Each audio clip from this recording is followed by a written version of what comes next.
Assalamualaikum warahmatullahi wabarakatuh. Selamat pagi adik-adik.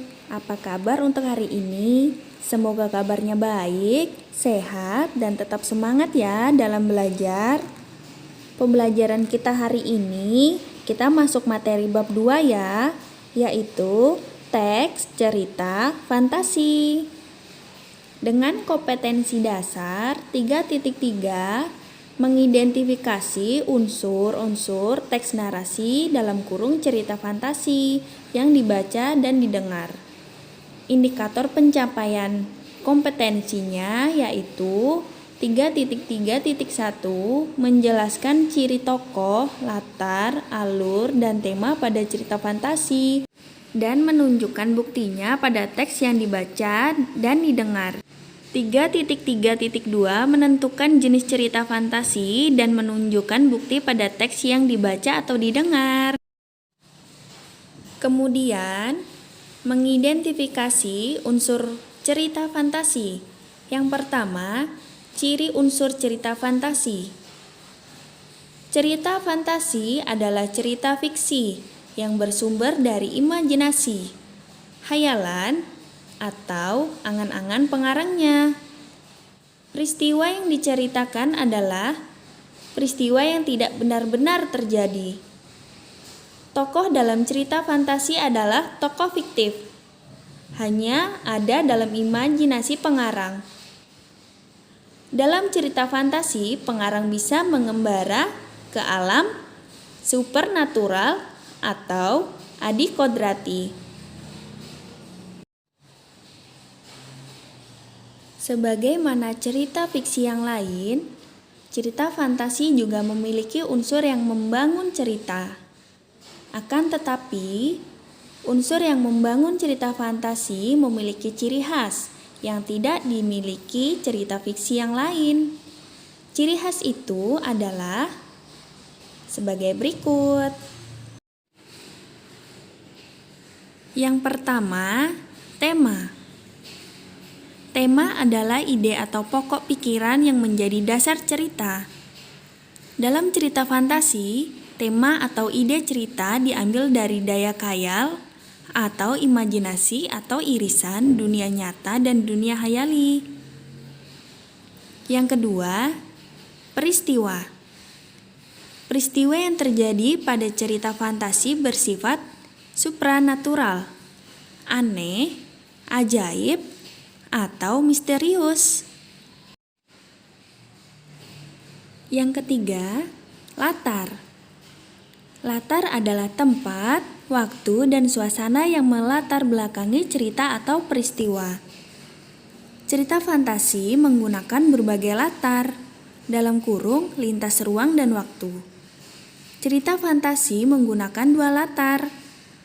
Latar yang ada dalam kehidupan sehari-hari dan latar yang tidak ada dalam kehidupan sehari-hari.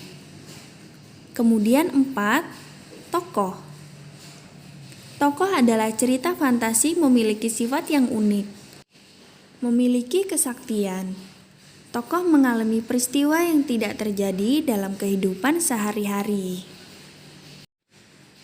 Yang kelima, alur. Alur adalah rangkaian peristiwa yang memiliki hubungan sebab akibat, kausalitas. Rangkaian peristiwa dalam cerita fantasi menerobos dimensi ruang dan waktu. Yang keenam, cerita. Cerita fantasi bersifat fiktif, bukan kejadian nyata atau kejadian nyata yang diberi fantasi.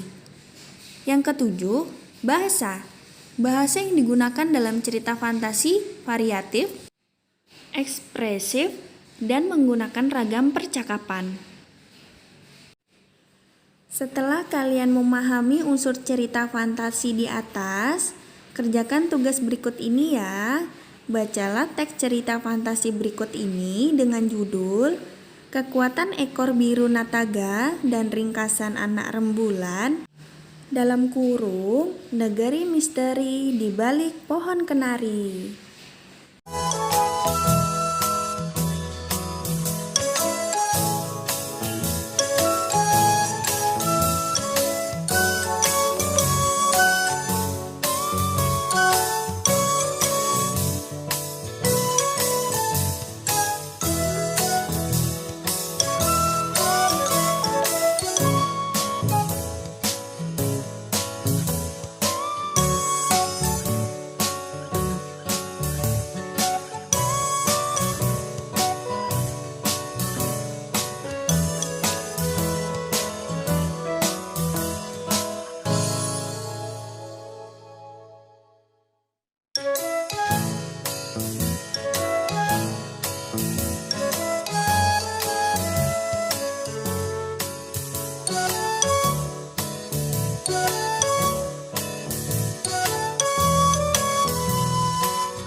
Adik-adik, sekarang tentukan ciri cerita fantasi tersebut ya.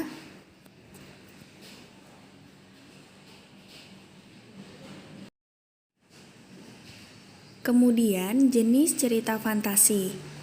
Cerita fantasi dapat dibedakan menjadi beberapa jenis. Yang pertama, berdasarkan kesesuaiannya dalam kehidupan nyata. Yang A, fantasi total. Berisi cerita yang seluruhnya merupakan imajinasi atau hayalan pengarangnya, tidak terjadi dalam dunia nyata. Yang B, fantasi sebagian (irisan). Fantasi sebagian (irisan) berisi cerita yang sebagian merupakan imajinasi pengarang dan sebagian mengambil dari kehidupan nyata. Kemudian yang kedua, berdasarkan latar cerita. Yang A, fantasi sejaman. Fantasi sejaman berisi cerita yang hanya terjadi pada satu zaman atau masa.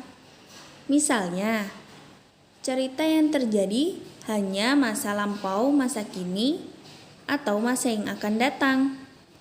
Yang B, fantasi lintas waktu. Fantasi lintas waktu berisi cerita yang terjadi pada dua zaman atau masa yang berbeda.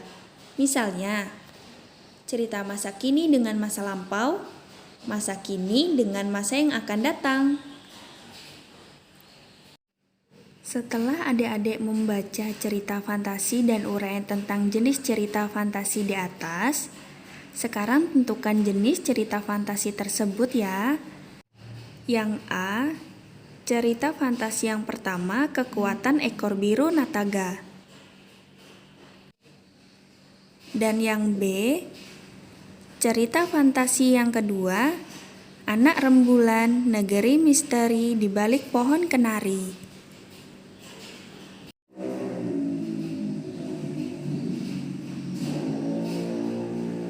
Tugas mandiri tersebut untuk penilaian belajar siswa, kerjakan tugas 1, 2, dan 3, kemudian kirimkan ke surel yang sudah ditentukan di grup kelas.